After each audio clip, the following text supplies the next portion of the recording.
Hello, Kem Cho, Majama. So, students, this is Aditi, and I welcome you to Talking Textbooks, Leaving No Child Behind. This is the awesome team here, which you can see, which is here to teach you, to guide you, to give you quality education on YouTube. All you need to do is like, subscribe, and share our YouTube channel.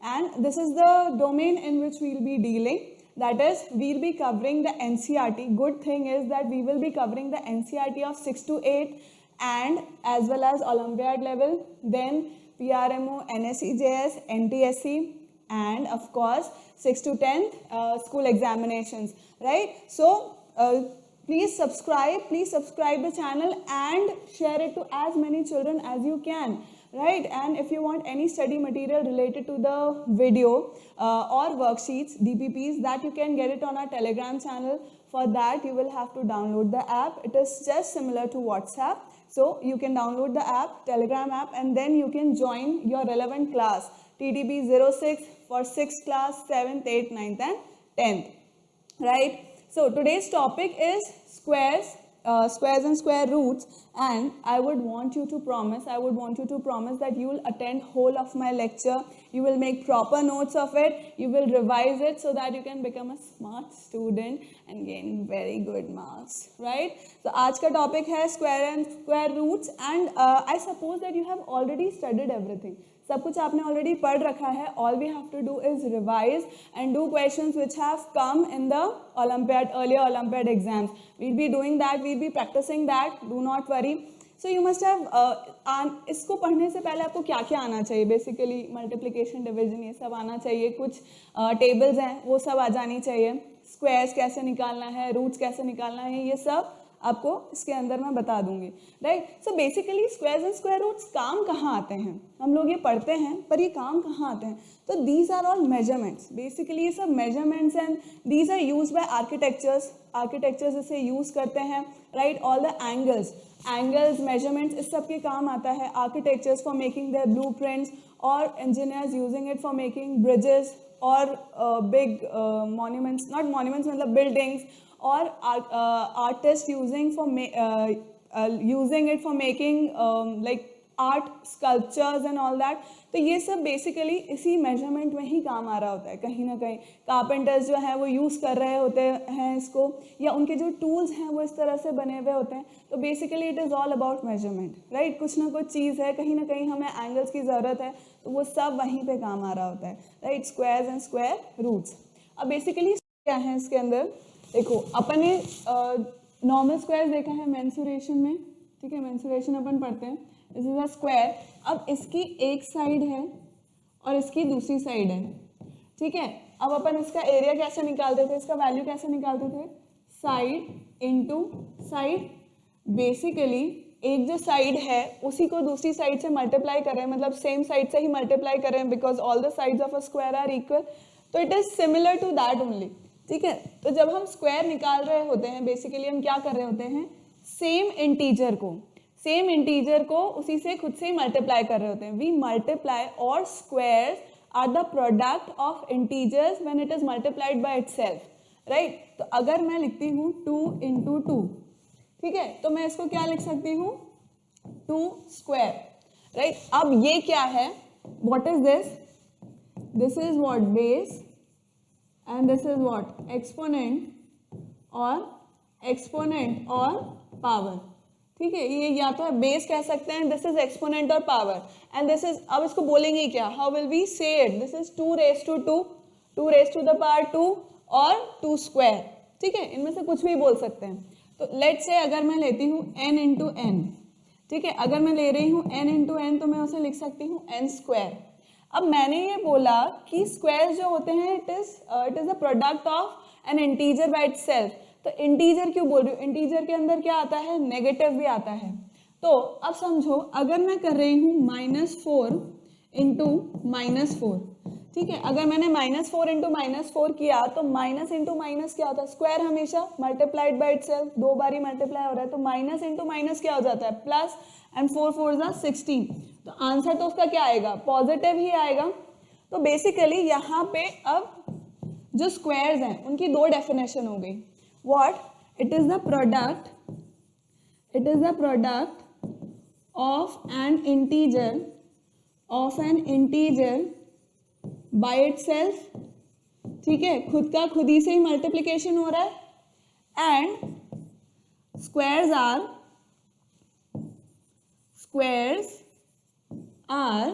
What, non negative. Squares are non negative. Non negative का क्या मतलब हुआ? Non negative मतलब non negative integer. Non negative का मतलब क्या हुआ कि या तो जीरो होगा, क्यों? क्योंकि जीरो का स्क्वायर भी तो होगा। जीरो का स्क्वायर होगा क्या? होगा तो जीरो ही, लेकिन होगा तो सही, and as well as positive, ठीक है। तो स्क्वायर्स हमेशा क्या होते हैं? पॉजिटिव होते हैं या जीरो हो सकता है। So squares are non negative integers. Have you understood कि बेसिकली स्क्वायर्स होते क्या हैं? अब अपने को ये बेसिक जो स्क्वायर्स हैं वो सब लर्न होने चाहिए, ठीक है। बेसिक स्क्वायर्स जो हैं ये लर्न होने चाहिए, तो फटाफट से अपन देख लेते हैं so that you memorize it. One, अब देखो 1 का स्क्वायर 1 इंटू 1, हर एक चीज़ खुद से ही मल्टीप्लाई हो रही है, तो ये कितना है? 1 स्क्वायर। 2 का स्क्वायर कितना है? Sorry, this is what 1। 1 का स्क्वायर इज व्हाट 1। 2 का स्क्वायर 4, 3 स्क्वायर 9, 4 का स्क्वायर 16, 5 स्क्वायर 25। अब देखो 5 जहाँ पर भी आ रहा है ना वो बहुत ही आसान होता है। 5 जहाँ पर भी वंस प्लेस पे अगर आ गया, वंस प्लेस पे अगर 5 आ रहा है तो उसका स्क्वायर निकालना बहुत आसान है। क्या करना है भाई? देखो 5 का तो चलो अपन ने 25 लिख दिया, 15 का देखते हैं, ठीक है। तो 15 में क्या है? लास्ट में क्या आ रहा है? 5 आ रहा है, तो इस 5 का 25 तो एज इट इज लिख दो, ठीक है। इस 5 का 25 तो एज इट इज लिख दो, और आगे वाला जो नंबर है ना उसको उसके सक्सेसिव नंबर से मल्टीप्लाई करके लिख दो। जैसे यहाँ पे 1 है तो 1 के बाद क्या आता है? 2, तो 1 इंटू 2 करो, कितना हो जाएगा? 2। तो इसका आंसर कितना आ गया? 225। ऐसे ही 25 का देखते हैं। अब यहाँ पे भी 5 है लास्ट में, तो 25 तो आएगा ही सही। और 2 के बाद क्या आता है? 2 के बाद क्या आता है? 3, तो 2 इंटू 3 कितना हो गया? 6। तो यहाँ मैं क्या लिख दूंगी? 6। तो ऐसे 5 वाले तो बहुत आसान होते हैं, ठीक है। 6 का 36, 7 49, देन 64, देन 81, देन 100, ठीक है। ये हमको ऐसे लर्न है। अब 11 का 121, 144, 169, 196, देख रहे हो ना ये रिवर्स हो रहा है, 6996, याद है हमें, ठीक है। देन 16 का 256, ये क्या होता है? 256 is also what? 2 to the power 8, 2 to the power 8 भी 256 ही होता है, ठीक है। फिर 17 का इट इज 289, ठीक है। 289 देखो 7 8 9 दिख रहा है ना, 7 8 9 सीरीज में आ गए। देन 18 का स्क्वायर, 18 का स्क्वायर इज 324, तो देखो यहाँ पे भी 8 3 24, ठीक है। इनका कोई मीनिंग नहीं है, there is no logic to it, I am just telling, ठीक है। अब 9 का कितना होता है? 9 का हो जाएगा 361, और लास्ट में 20 का कितना हो गया? 400। नेक्स्ट 21, 441, देन इसका 484, 23 का हो जाएगा 529, 24 का हो जाएगा 576। अब यहाँ से बहुत आसान है, देख रहे हैं, बहुत ही ईजी है। क्या करो, यहाँ को जो 576 है ना उसके अंदर +100 कर दो, +100 करके लिख दो, तो कितना हो गया? 676, राइट। अब 27 का स्क्वायर है, तो इसके अंदर क्या करो? +200 कर दो, ठीक है। इसका आंसर क्या है? 529, इसमें +200 कर दो, तो ये कितना हो जाएगा? 729। नेक्स्ट कितना है? 28 का स्क्वायर कितना हो जाएगा? इसके अंदर देखो, इसके अंदर क्या कर दो? +300 कर दो, +300 करोगे तो कितना हो जाएगा? 784। तो ये हो गया यहाँ पे, ये हो गया यहाँ पे 784। कहाँ गया? दिस इज हियर, इसको कर दो यहाँ पे 784, ठीक है, 784। अब नेक्स्ट देखते हैं। नेक्स्ट जो लास्ट वाला है उसके अंदर 400 प्लस कर दो, इसके अंदर ऐड कर दो +400, तो ये कितना हो जाएगा? 841। आसान है। और लास्ट में 30 का कितना होता है 900। वैसे तो आई अज्यूम कि आपको याद होगा, नहीं है तो you can do like this as well, ठीक है, बट इट इज बेटर कि 30 तक आपको याद होने चाहिए सारे स्क्वायर्स। अब परफेक्ट स्क्वायर्स क्या होते हैं? Perfect squares are the numbers which are basically the product of the number itself, ठीक है, मतलब सेम नंबर को अगर अपन स्क्वायर कर रहे हैं तो, या सेम नंबर को खुद ही से मल्टीप्लाई कर रहे हैं तो जो प्रोडक्ट आता है that is known as square, perfect square. तो अब देखो 1, 4, 9, 16, 25, then 36, then 49, all these are what? ये सब क्या है? परफेक्ट स्क्वायर्स है। ये सब नंबर्स जो है वो परफेक्ट स्क्वायर्स है, मतलब कि these are the product of the number itself, मतलब खुद से ही खुद को मल्टीप्लाई कर दिया है या नंबर का स्क्वायर कर दिया है, तो जो प्रोडक्ट जनरेट हो रहा है that is known as perfect square. अब अगर मुझे फाइंड करना है कि कोई नंबर परफेक्ट स्क्वायर है या नहीं, तो मैं सिंपली उसका क्या करूंगी? प्राइम फैक्टराइजेशन कर दूंगी, और उस प्राइम फैक्टराइजेशन के अंदर मैं पेयर्स बना लूंगी, राइट? जिसका भी पेयर अगर होते हैं, अगर सारे प्राइम फैक्टर्स के पेयर्स बन जाते हैं तो वो परफेक्ट स्क्वायर बन जाएगा, अगर नहीं बनते हैं तो वो नहीं होगा, सिंपल सी बात है। तो अब मैं 336 का अब मैं प्राइम फैक्टराइजेशन कर देती हूँ। सो 2 से स्टार्ट करते हैं अपन। 2 8 ज़ा 16, 2 4 ज़ा 8, 2 4 ज़ा 8 and 2 2 ज़ा 4, then is 2 and 1, 7 and 3, ठीक है। तो अब देखो यहाँ पे पेयरिंग हुई, ये 2 बन गया और ये 2 बन गया, यहाँ 2 और 2 के पेयर तो बन गए, लेकिन 7 और 3 का कोई पेयर नहीं है, राइट? 7 और 3 का पेयर नहीं है, इसका मतलब मैं क्या बोलूंगी कि 336 is not a perfect square, it is not a perfect square, ठीक है, समझ गए? अब सेम वेज क्वेश्चन क्या बोल रहा है, नेक्स्ट क्वेश्चन क्या बोलता है? Find the smallest number by which this must be divided so that the quotient becomes a perfect square. मतलब कि जो आंसर आने वाला है अगर हम डिवाइड करते हैं उसे, तो जो क्वोशिएंट होगा वो क्या होगा? परफेक्टली डिविजिबल होगा, सॉरी वो क्या होगा? परफेक्ट स्क्वायर होगा, ठीक है। तो इसके लिए भी मुझे क्या करना होगा? इसका भी मैं प्राइम फैक्टराइजेशन कर दूंगी। करते हैं, चलो इसका प्राइम फैक्टराइजेशन करते हैं अपन। 2 8 8 1 2। अब इसका अपन ने प्राइम फैक्टराइजेशन किया, थोड़ा ऊपर लिख लेते हैं अपन इसको। 2 8 8 1 2, ठीक है। अब इसको अपन करते हैं 2 से। 2 4 ज़ा 8, 2 6 ज़ा 12, देन अब ये किससे डिवाइड होगा? 3 से। Then this will go by 7, 3 7 4 ज़ा 28 and 7 3 ज़ा 21। अब कितना होगा? 49 टाइम्स जाएगा, देन 7 कितने times? 7 times, and then 7 and 1।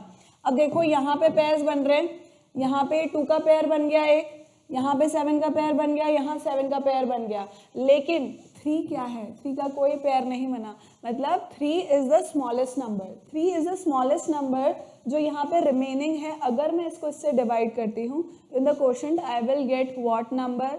I will get the number which is a perfect square, ठीक है। सो हैव वी अंडरस्टूड कि हमें क्वेश्चंस किस तरह से करने हैं? Have we understood, right? अगर आपको प्राइम निकालना है कोई नंबर, प्राइम नंबर है या sorry not prime number, perfect square है या नहीं, तो आप उसका प्राइम फैक्टराइजेशन कर दोगे और निकाल लोगे, राइट? अब कुछ प्रॉपर्टीज पढ़ते हैं अपन, few properties of perfect square. हमें जानना है कि कोई नंबर परफेक्ट स्क्वायर है या नहीं, तो हम कैसे पता करेंगे? Property number 1। प्रॉपर्टी नंबर 1 क्या होगी?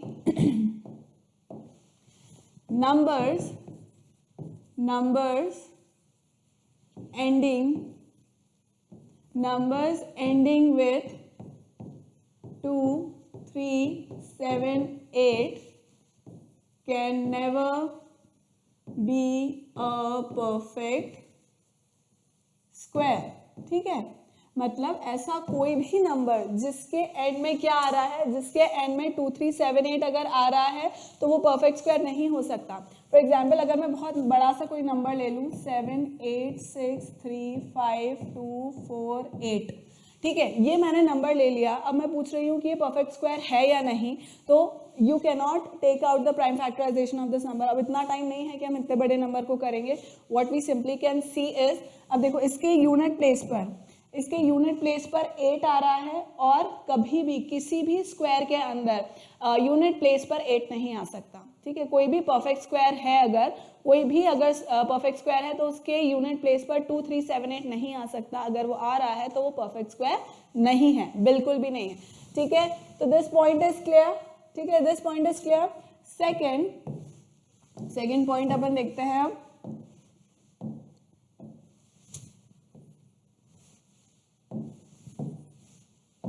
Numbers ending with, second point देखते हैं, numbers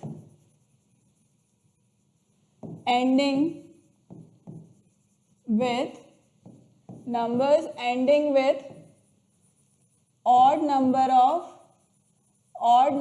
of zeros cannot be a perfect square, ठीक है, वो भी परफेक्ट स्क्वायर नहीं हो सकते। मतलब इसका मतलब समझो, एग्जाम्पल लेके बताती हूँ मैं। अगर मैं ले रही हूँ 1600, अब मुझे पता करना है कि ये परफेक्ट स्क्वायर है या नहीं। तो देखो लास्ट में कितने नंबर ऑफ जीरो आ रहे हैं, 2 आ रहे हैं, तो ये डेफिनेटली क्या हो गया, मुझे पता लग गया कि हाँ ये हो सकता है। अगर पीछे इवन नंबर ऑफ जीरोस आ रहे हैं तो मैं बोल सकती हूँ कि हाँ ये हो सकता है। तो ये किसका है, 40 का क्या है, ये स्क्वायर है, राइट, 40 का ये स्क्वायर है। सिमिलरली एक और एग्जाम्पल लेते हैं। लेट्स से मैंने लिया 4 एंड 4 zeros, ठीक है, मैंने 4 जीरो ले लिए, तो डेफिनेटली मैं बता सकती हूँ कि ये किसका है, 200 का स्क्वायर है, ये 200 का स्क्वायर है। एक और एग्जाम्पल लेके देखते हैं।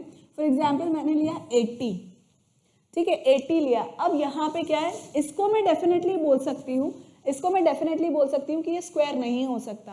क्यों, क्योंकि यूनिट प्लेस पर क्या होना चाहिए, नंबर ऑफ जीरो अगर ऑड है, तो वो परफेक्ट स्क्वायर बिल्कुल भी नहीं होगा, तो वो परफेक्ट स्क्वायर बिल्कुल भी नहीं हो सकता है, ठीक है, ये याद रखने की बात है।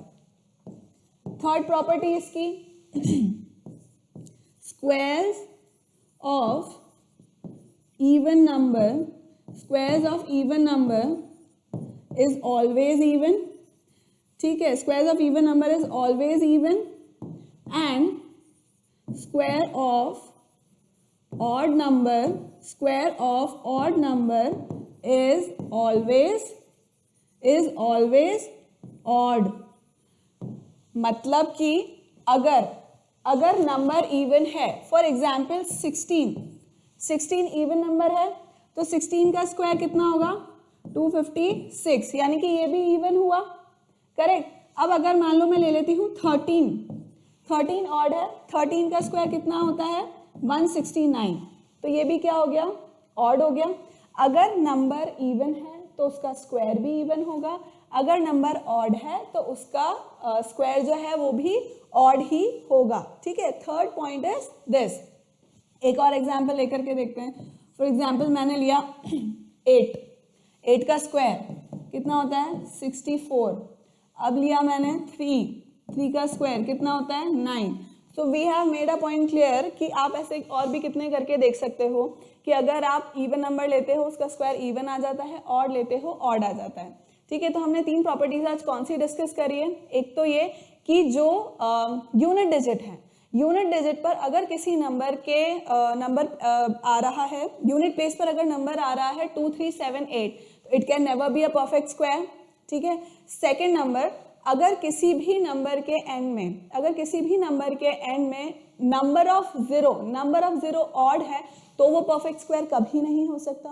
थर्ड प्रॉपर्टी मैंने क्या बताई कि अगर जो नंबर है, if it is even then the square will also be even, if the number is odd तो जो स्क्वायर होगा उसका वो भी क्या होगा, ऑड होगा, right. So this is all for today. अभी के लिए हम 3 प्रॉपर्टीज ही डिस्कस करते हैं। यू विल रिवाइज एवरीथिंग, जितना भी मैंने पढ़ा दिया है वो सब कुछ आप रिवाइज करेंगे आज। आई होप जितना भी मैंने पढ़ाया वो सब क्लियर हो गया है।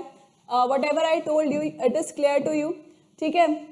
तो मेक रिविजन, नोट्स वगैरह आप लोग बना रहे हो I hope, and revise all this, and we will be doing next और भी प्रॉपर्टीज होगी इसके, स्क्वायर रूट्स वगैरह सब निकालने होंगे, that all we will do, but for today this is it, and thank you so much for watching the video. Keep liking, keep subscribing, and keep sharing. Remember to hit the bell icon so that you remain notified for our upcoming videos. Thank you so much.